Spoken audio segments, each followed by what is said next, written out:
Aggressive woke infrastructure plan requires the U.S. to get materials from China and the Belgian Congo. It's not really fair to the infrastructure plan. It's part of it.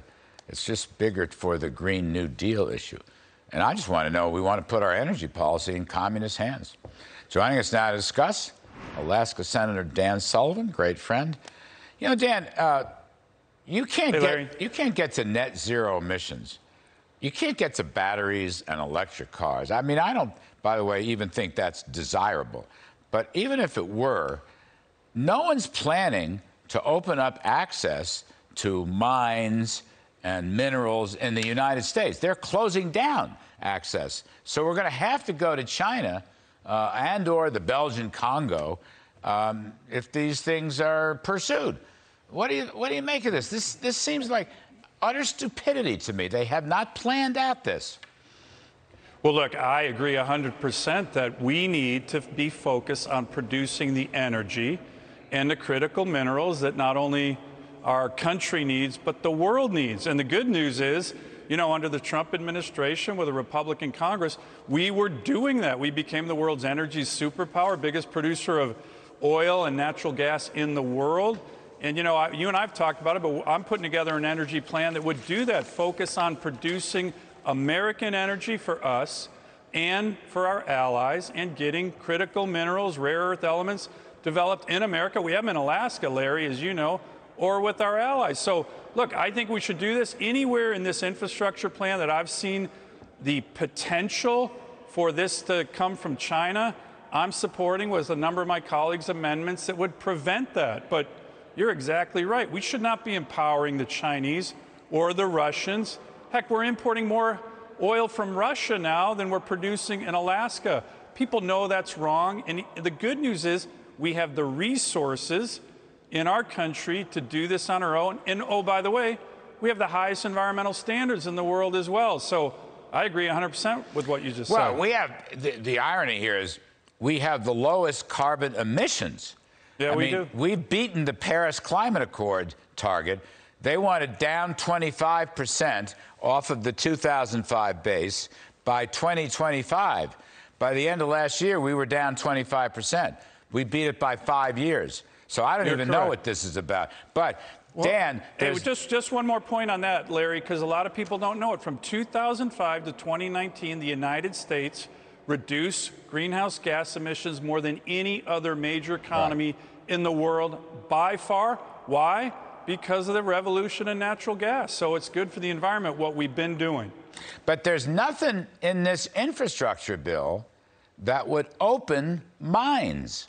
There's nothing that would reopen the mines up in Minnesota, for example, where there's a lot of rare earths, or Wyoming, or Colorado, or Alaska. There's nothing in this bill. And by the way, you may have heard the CBO scored this thing as a $250-something billion deficit. So the pay-fors didn't even pay for.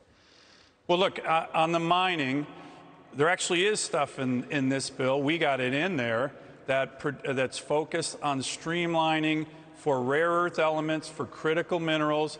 There's actually major loan guarantees, billions in loan guarantees for the Alaska Natural Gas Project for America to export to our allies for Alaska.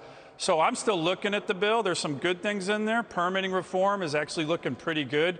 The one federal decision that the Trump administration and we work together on is actually in there. All only the permitting for highways, stuff, Senator. I agree. All the permitting stuff. Only for highways. I agree with that, Larry. I want to be very clear on that because we devoted our hearts and souls to the NEPA permitting reforms. For highways, well, yes.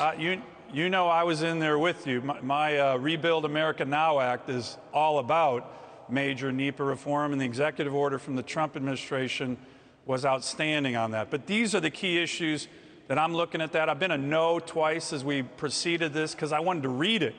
And we are reading it. But the broader issue you're talking about, we shouldn't be importing energy and critical minerals from our adversaries when we have it ourselves, and we do have it ourselves. By the way, for even the solar, because half of it, market share, 45% of the polysilicon for solar comes from China. In other words, my point is, I'm against the Green New Deal. I want an all of the above energy policy. We should develop everything we have. But the point is, if you want to encourage batteries in electric cars, although it's going to be very expensive, we can't even do that because this administration, following Obama's dictates, Trump was opposed to this, they're closing down mines. They're closing down access to America's resources, including your Alaska ANWR.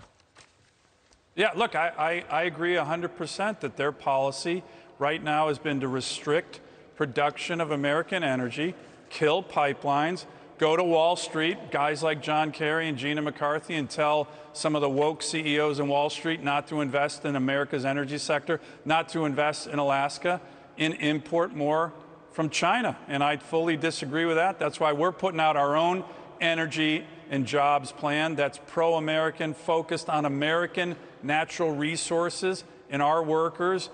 And again, Larry, we have the resources. Yeah. And if you're going to produce if you need energy and you're going to produce it, why don't you do it with American workers in the place that has the highest environmental standards in the world? That's America. That's Alaska. By the way, don't send John Kerry anything but that. Senator Sullivan, last one real quick. Tracy Stone Manning, I guess she's going to run the Bureau of Land Management, which is going to have big impact. She's an eco-terrorist and God knows what. You going to vote against her?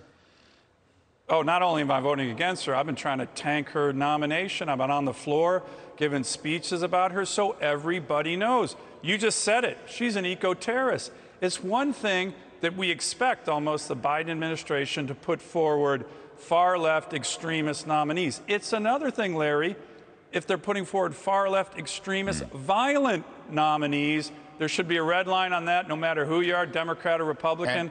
We're trying to tank her nomination, and I'm going to keep speaking out against it. Hey, Sean Hannity here. Hey, click here to subscribe to Fox News YouTube page and catch our hottest interviews and most compelling analysis. You will not get it anywhere else.